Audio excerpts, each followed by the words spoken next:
Hey, good people, how you doing? Welcome to episode 43 of 254 Rugby, your home for straight talk, sharp takes, and no filter. From the dusty pitches to the global stage, we tell it like it is. In today's episode, Zimbabwe shocks the continent and punches its ticket to Australia. The Simbas, well, another tragic rerun of the Kenyan heartbreak series. The National Sevens Circuit is back. Who's hot? Who's not? Plus, a wake up call for the game in Kenya. No more quick fixes. Let's get into it. And we start with the Rugby Africa Cup. The final was played on Saturday, 19th of July, 2025, in Kampala, Uganda. And there is some big news that came out of there. You see, it's taken 34 years for Zimbabwe to return to rugby's grandest stage. And what is that stage, you may ask? That stage is the Rugby World Cup. You see, Zimbabwe last played in the Rugby World Cup in 1991. They were Africa's default representatives at the inaugural Rugby World Cup tournament in 1987 and again in 1991. You see, back then there was no qualification process, and that is how Zimbabwe were able to be Africa's representatives. Now, what's changed for Zimbabwe in qualifying for the Rugby World Cup? They've had a 4-year plan. They've had an under 20 development record that has produced back-to-back Bartes Cup wins. They have seen real investment from the government and corporate bodies within Zimbabwe. The Kenyans should take note. They've had clear pathways, and obviously they have had zero distractions. And just so you know, Zimbabwe defeated Namibia 30 points to 28 in that Rugby Africa Cup final to secure Africa's sole direct ticket to the 2027 Rugby World Cup, which will be played in Australia, the home of Ian Pryor, who was a player of the tournament. The Zimbabwean fly half born in Australia of Zimbabwean parents will be having a homecoming of sorts. For Namibia, well, before we talk about that, still on Zimbabwe, this is it. They did not stumble into qualification; they engineered it. Meanwhile, Zimbabwe's run, not Zimbabwe's run, but Namibia's run of 7 straight qualifications ends here. Namibia have played at every Rugby World Cup since 1999. They inexplicably missed playing in 1995 when Ivory Coast pipped them to Africa's sole qualification berth in that 3-team qualification tournament that had Namibia, Ivory Coast, and Tunisia. But that is something for history. Namibia, the run of 7 straight qualifications comes to an end.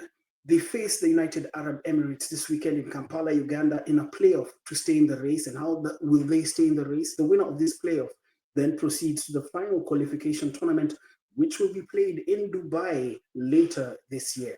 Now, for the Simbas, man, different year, same disappointment. What didn't work for the Simbas this time round? They lost 23-29 to Zimbabwe in the semis.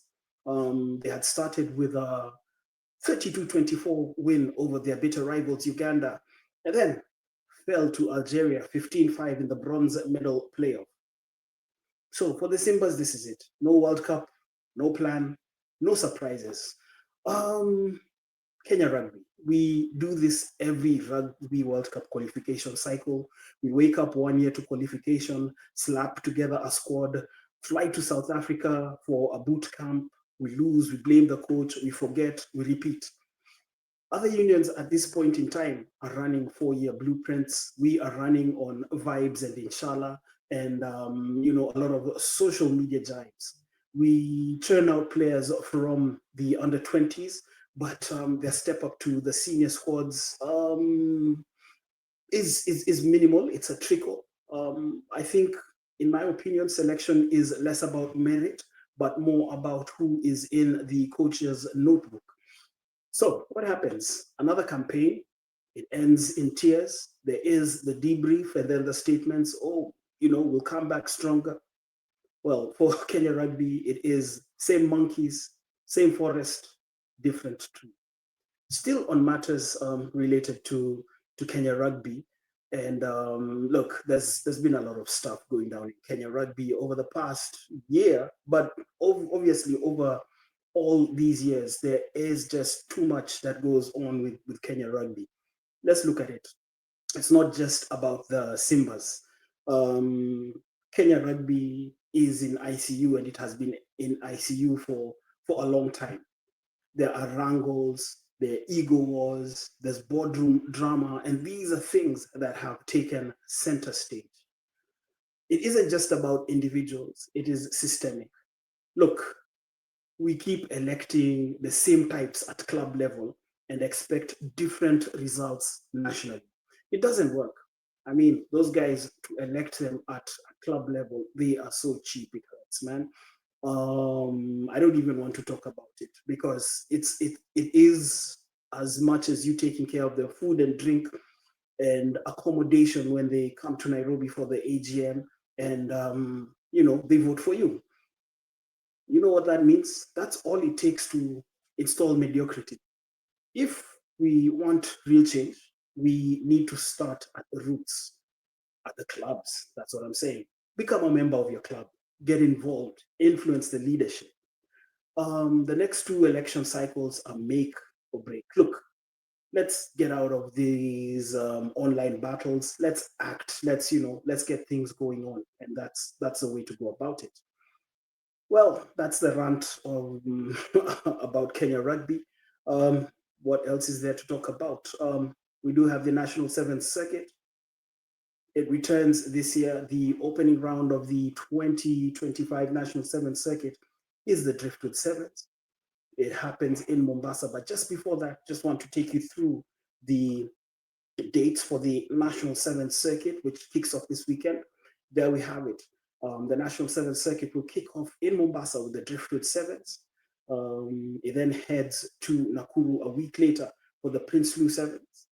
There will be a break on the 9th and 10th of August before the Christie Sevens, the oldest tournament on the National Sevens Circuit, now in its 59th edition, takes place on the 16th and 17th of August at the RFUA ground in Nairobi. A week later, the National Sevens Circuit heads to Embu for the Embu Sevens. This takes place on 23rd and 24th of August. For those who ask about the Embu Sevens, well, this is the bidding leg of the National Sevens Circuit. It's a leg that has previously been hosted in Eldoret during the days of the Sepetuka Sevens. It was held in Kakamega during the days of the Catch Sevens, as they called it. And I think it was in 2023 when it was held under the disastrous TSAP Sevens. Never again should we have that tournament. Well, that's what happens on the 23rd and 24th of August in Embu.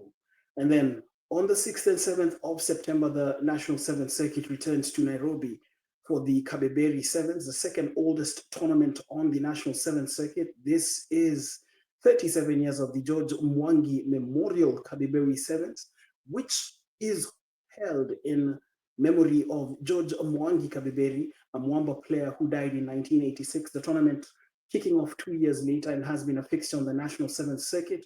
And then the curtains fall on the 2025 National Sevens Circuit in Kisumu with the Dala Sevens. I don't know. Is it me? But that excitement around the National Sevens Circuit isn't there. Maybe I'm growing older, but maybe also because of the general approach from World Rugby towards the Sevens game seems to be killing the spirit. Because previously we'd be looking at the National Sevens Circuit in terms of unearthing players to feature for Shuja on the World Rugby Sevens series, and of course also at the Safari Sevens.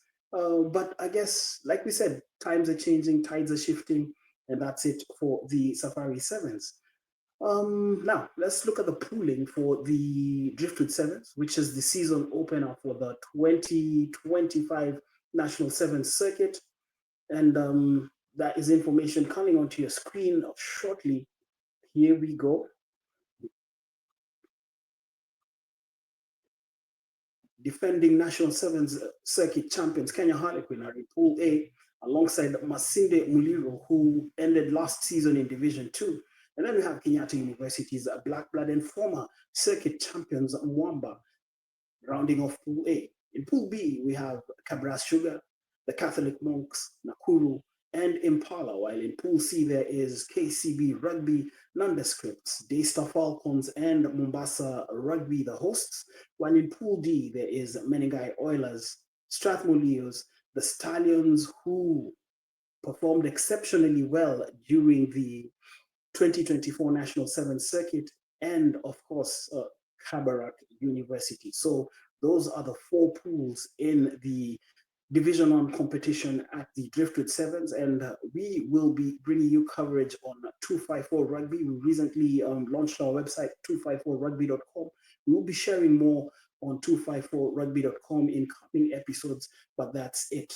So, it's a stacked lineup in Mombasa, and that's what to look forward to. Well, as we come to the close of this episode of 254 Rugby, I must say, Zimbabwe showed us what preparation looks like. Kenya reminded us what denial sounds like. The ball is in our court. Do we want real change, or are we content recycling failure every 4 years? This has been episode 43 of 254 Rugby. Subscribe, share, take it to your club, take it to the ground, and above all, take it seriously. Until next time, to Changamke. I'm out. Catch you later. Thanks. Oh, and before I go, this episode is brought to you by La Villa Fitness, your health solutions partner in terms of keeping fit, located on the first floor of Langata Mall near Clean Shelf Supermarket. But again, I'm out.